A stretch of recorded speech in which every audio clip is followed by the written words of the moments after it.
Le Guatemala est l'un des berceaux du cacao originel. Vers 600 ans après Jésus-Christ, les Mayas plantaient déjà du cacao, considéré comme la nourriture des dieux. Aujourd'hui, on trouve encore dans cet endroit reculé du monde un cacao pur et préservé. C'est donc tout naturellement dans cette région du monde qu'Olivier Deloisy a choisi de voyager pour y découvrir des fèves de cacao aux arômes insoupçonnés.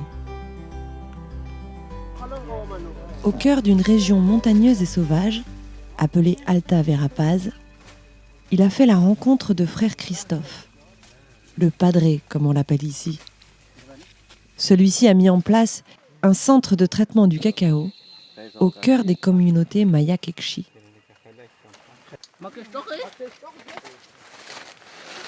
Frère Christophe s'attache à accompagner le développement local de sa région et à mettre en place une vision collaborative du travail dans les plantations. Conformément aux préceptes des Maya Quechí, des communautés travaillent ainsi ensemble dans la recherche de l'harmonie.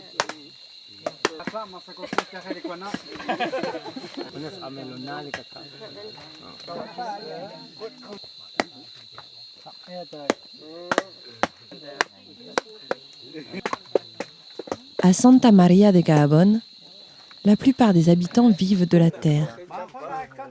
Cette région tropicale et humide est difficile d'accès. Il faut donc beaucoup de patience pour atteindre le centre de traitement de cacao de la Fondation Fray Domingo de Vico. Ce centre développe des principes d'agroécologie pour une agriculture durable dans le respect des hommes et de l'environnement.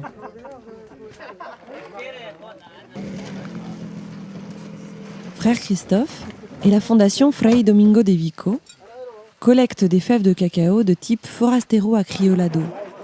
Auparavant, les villageois fermentaient et séchaient individuellement leur production. Mais depuis la création du centre de traitement, les fèves sont collectées encore fraîches.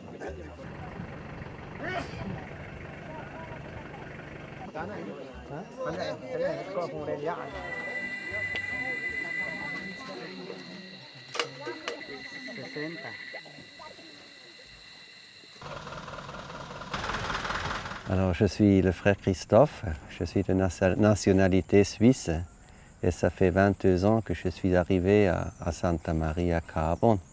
Je suis frère dominicain. Nous partageons tous les jours avec nos gens ici, c'est là, ici qu'on vit, on fait partie des gens et on sait, disons, la précarité et la dureté de leur vie quotidienne et de leur travail. Nos gens, ils sont convaincus que tout est vivant, même les pierres, tout est vivant, tout a une âme. Encore plus la terre, les semailles et les cultures. Et il y a une aptitude de rendre grâce. Il faut rendre grâce, il faut demander permission. Si l'Indien fait n'importe quelle activité sur la terre, ça peut être semer, ça peut être construire une maison, il va faire un rite. Il va célébrer la parole de Dieu. Et après, dans la célébration, il va faire son rite et il va enterrer une offrande dans les 4 points cardinaux de la terre comme expression de communication qui veut entrer, qui veut donner à manger, partager sa nourriture avec l'esprit de la terre. Alors il va enterrer un morceau de poulet, des tortillas et du cacao. Toujours du cacao. C'est les 3 éléments qu'on utilise rituellement pour faire manger la terre. Si on ne fait pas, ils ne sont pas contents. Ils ont des rêves, ils ont l'impression de ne pas avoir fait l'essentiel. Ça va couper la communication entre eux et avec la mère terre. Et là, le cacao est un élément constitutif. Les Maya Quechí, comme leurs ancêtres, réalisent encore aujourd'hui une boisson à base de fèves de cacao.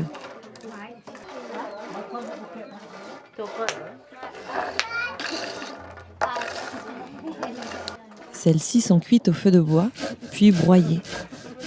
On y ajoute alors de la cannelle et du poivre avant de former une pâte.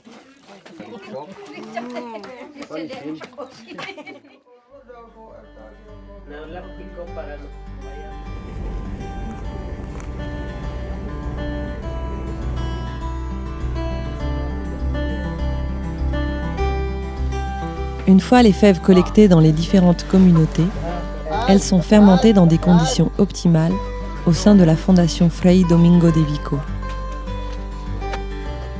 Cela leur permet d'obtenir une fermentation parfaitement homogène entre les différentes récoltes.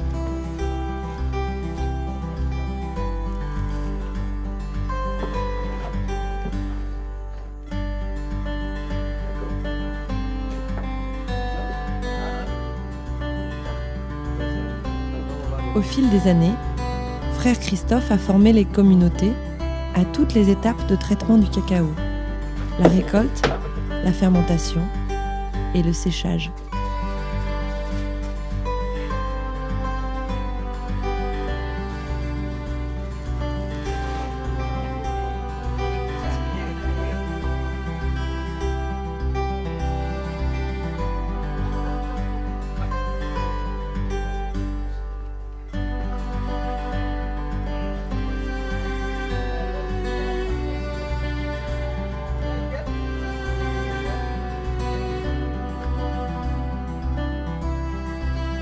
Chaque étape est réalisée avec le plus grand soin, dans le respect du produit et de sa qualité exceptionnelle.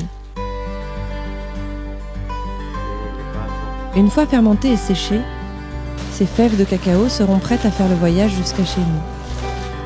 Elles bénéficieront alors d'un traitement de faveur spécifique. Elles seront torréfiées avec le nouveau procédé Séquentia Technologies, imaginé par la chocolaterie de l'Opéra, afin de préserver leurs arômes exceptionnels.